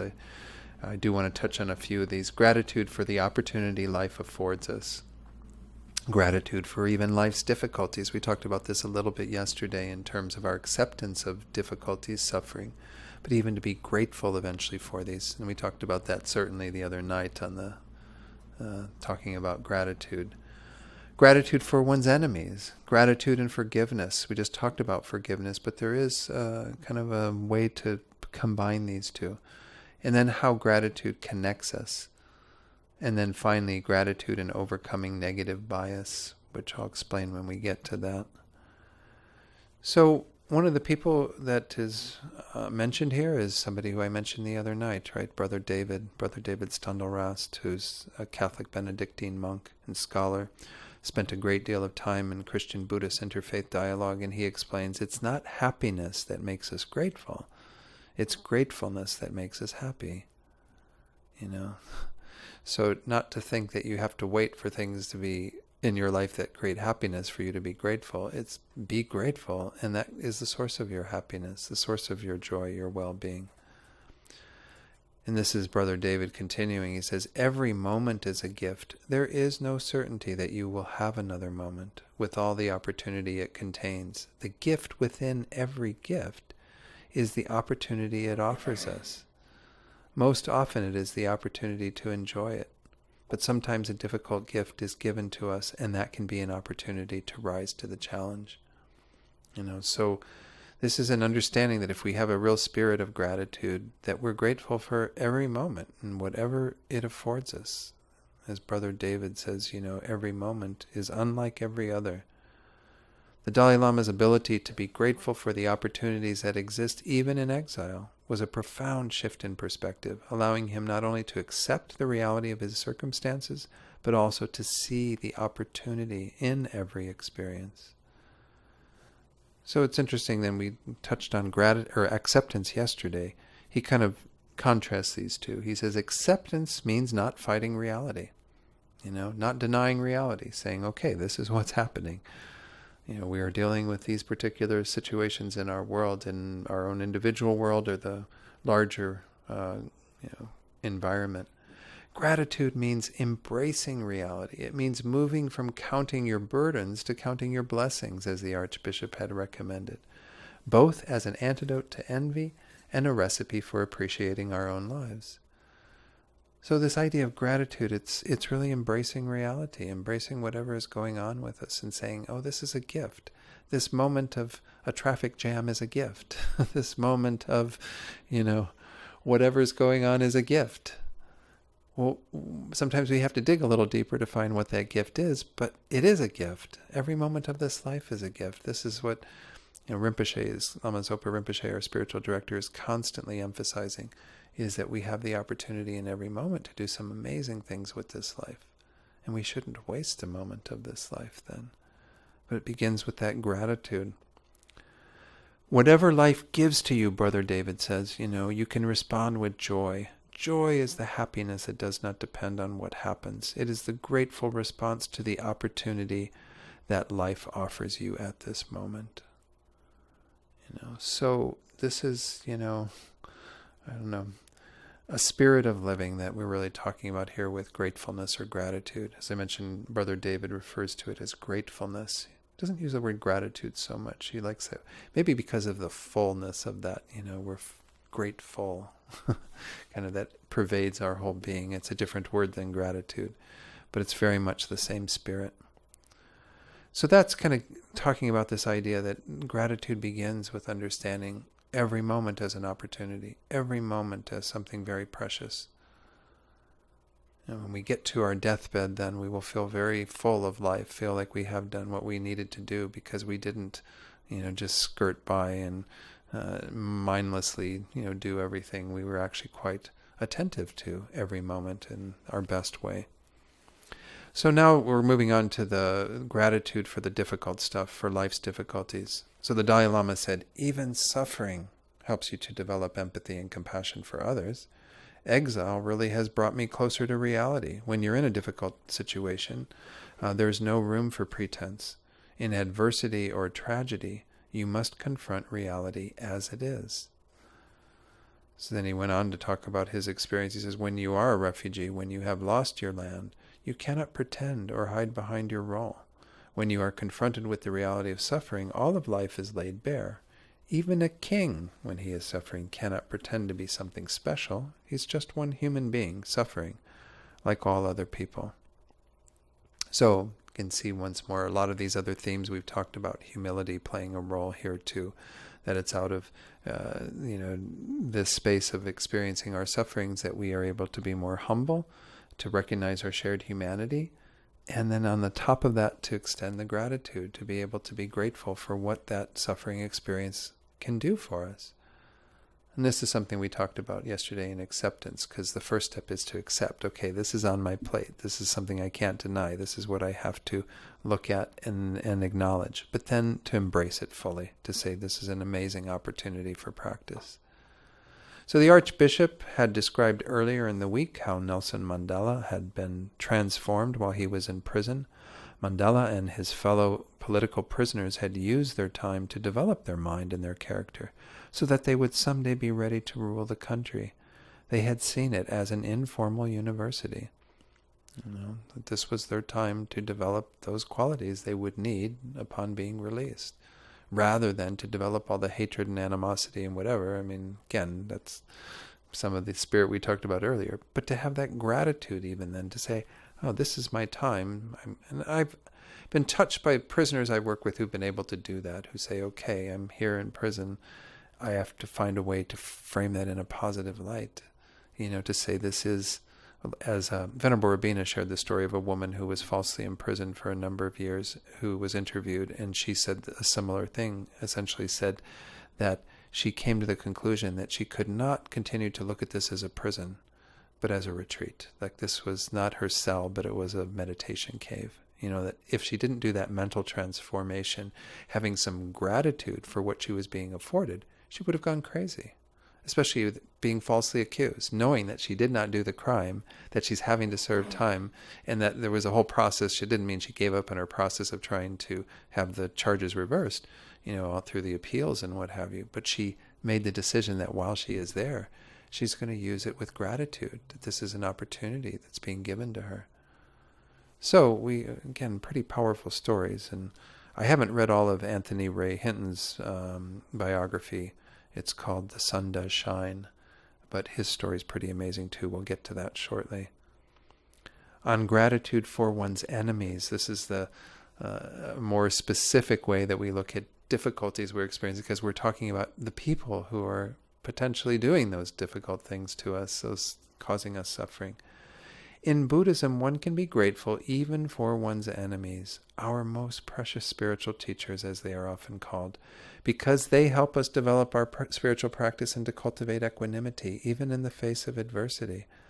The Dalai Lama's story about his friend losing his compassion for his torture in the Chinese gulag was a poignant example. So I have it on slides, but essentially, the story was related in many different publications where somebody came to His Holiness, having been released from Tibet, found their way into India, and met with His Holiness and talked about all the things that he endured in prison and so on, and all of the horrible suffering. And His Holiness asked him, well, let me go forward in the story. It says here, so His Holiness said, that this man said he faced danger a few times. What danger? I asked. This is His Holiness asking him. Of losing compassion toward the Chinese, the monk replied. So this was indicative of what this man's mind, where it was while he was in prison, is that he was trying the whole time to use it as an opportunity, being grateful for that experience of practicing compassion towards his jailers, towards his tormentors. And so the danger he felt wasn't danger to his person, danger to, of experiencing more suffering. His danger was of losing that compassion. Again, shows some pretty highly developed practice, but it came from a place of gratitude, a place of understanding that what he was being presented from, his perspective was, okay, this is something that can actually be seen as a greater possibility of practice. He accepted that that was on his plate. He embraced it as an amazing opportunity with gratitude, and he transformed it into complementing his practice of compassion, making his compassion and his bodhicitta even deeper. So His Holiness, and talking about that, he said it is important to keep compassion towards those who cause you disturbances. In spite of difficult life and hostile surroundings, an individual can keep peace of mind. And this is the quote I shared the other night. I have learned silence from the talkative, tolerance from the intolerant, kindness from the unkind, yet strange, I am ungrateful to these teachers. We have many people who push our buttons in all these ways, and we can learn from them, and do learn from them if we really take advantage of that. But we have to be grateful to those teachers. We have to have a gratitude towards our enemies. So I'm going to share a little this from her memoir, The Choice, Dr. Edith Eva Eger telling her story about gratitude for her enemies. And it gets into a little bit of a story of her time while she was in the concentration camps and her first days there. So essentially what happened was she was, like, as I said, 16 years old when she was brought to the concentration camps from Hungary.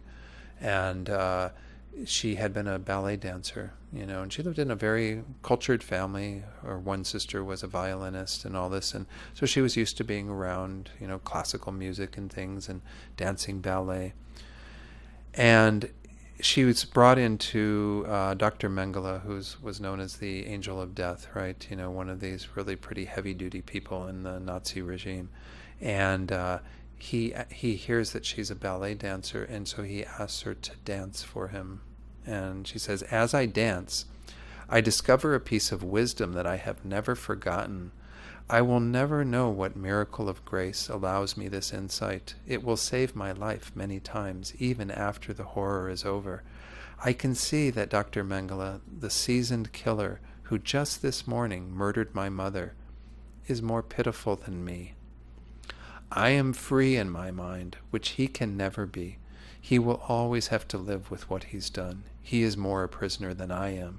As I close my routine with a final graceful split, I pray, but it isn't myself I pray for. I pray for him.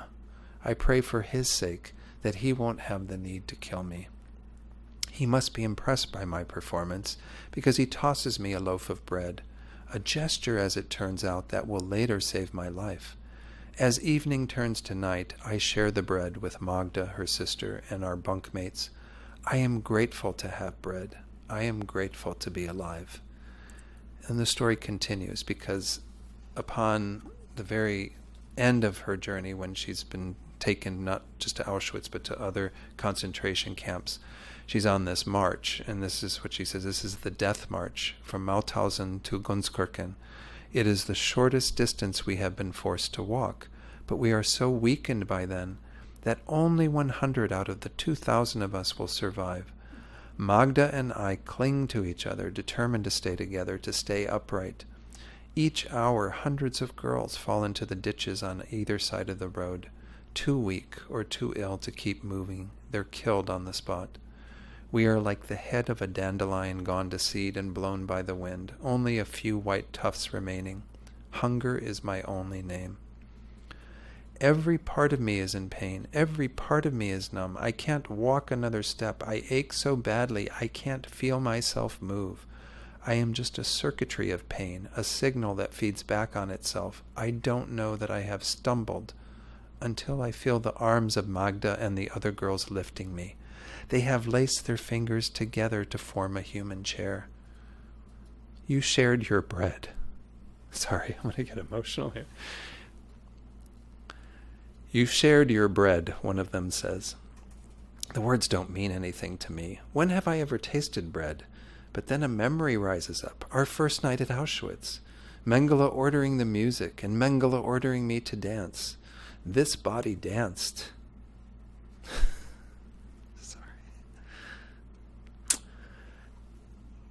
This mind dreamt of the opera house. This body ate that bread. I am the one who had the thought that night and who thinks it again now. Mengele killed my mother. Mengele let me live. Now a girl who shared a crust with me nearly a year ago has recognized me. She uses her last strength to interlace her fingers with Magda's and those of the other girls and lift me up into the air. Sorry. In a way, Mengele allowed this moment to happen. He didn't kill any of us that night, or any night after. He gave us bread. I mean, that's a pretty strong place of gratitude that I don't know if I could even get to. You know, I think it's really powerful that somebody can go through a process of harm and hurt like that and come around to see that even that one act of not taking her life, of giving her bread, she can be grateful for because it led to the whole chain of events that she was able to eventually be freed from. Because she was able to keep her life there, eventually she was at another concentration camp, and then, as I mentioned, the GIs, American GIs, found her on a heap of dead bodies, you know, kind of left behind, and saw that she was barely breathing and were able to, you know, bring her back to the fullness of life.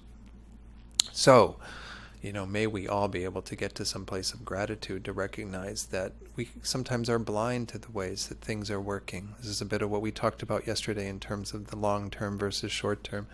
Sometimes small things that happen in our lives actually unfold into pretty amazing gifts over time. We might not see it in the moment, you know, but we can have that gratitude. Thank you for bearing with me getting emotional. I got emotional a number of times reading this book. I do recommend it highly. It's a very powerful testament to the strength of the human spirit, you know, that we do have this ability to transcend even some of the worst conditions and make them into powerful, powerful opportunities for growth. So on gratitude and forgiveness, the stories that we just talked about in terms of the prisons, the Chinese prisons in Tibet, he says these stories reminded me of a former inmate that he's had the privilege of knowing. This is again Douglas Abrams talking, and he tells a story that I mentioned this gentleman earlier, Anthony Ray Hinton, who spent over 30 years on death row for a crime he did not commit. And so I'm going to share a little bit from this. Hopefully I won't get too teary-eyed for this too. And then we'll have our lunch break. I think we're really close to the lunch break now. This will be, get all this kind of tears out of the way before we eat lunch. So Anthony Ray Hinton, when I'm not going to go into the whole thing. Well, I should maybe. Anthony Ray Hinton spent 30 years on death row for a crime he did not commit. He was working in a locked factory at the time of the crime that he was being accused of. So imagine you're in a locked factory working, and somebody arrests you for a crime that was committed during that time that you were at work. When he was arrested in the state of Alabama, he was told by the police officers that he would be going to jail because he was black. He spent 30 years in a 5-by-7-foot cell in solitary confinement, allowed out only 1 hour a day. During his time on death row, Hinton became a counselor and friend not only to the other inmates, 54 of whom were put to death, but to the death row guards, many of whom begged Hinton's attorney to get him out. When a unanimous Supreme Court ruling ordered his release, he was finally able to walk free. One does not know the value of freedom. Thank you, Marcella. Yes. One does not know the value of freedom until one has it taken away, he told me. People run out of the rain. I run into the rain. How can anything that falls from heaven not be precious? Having missed the rain for so many years, I am so grateful for every drop, just to feel it on my face. You know, again, can see that we can have gratitude sometimes for even, the simplest things. Anyway, I had that on the slides, that one little bit of that passage about running into the rain. To continue, he says, when Hinton was interviewed on the American television show 60 Minutes, the interviewer asked whether he was angry at those who had put him in jail. He responded that he had forgiven all the people who had sent him to jail. The interviewer incredulously asked, but they took 30 years of your life. How can you not be angry? Hinton responded, if I'm angry and unforgiving, they will have taken the rest of my life. So again, there is a correlation between these two, gratitude and forgiveness. As I said in the next slide, unforgiveness robs us of our ability to enjoy and appreciate our life because we are trapped in a past filled with anger and bitterness.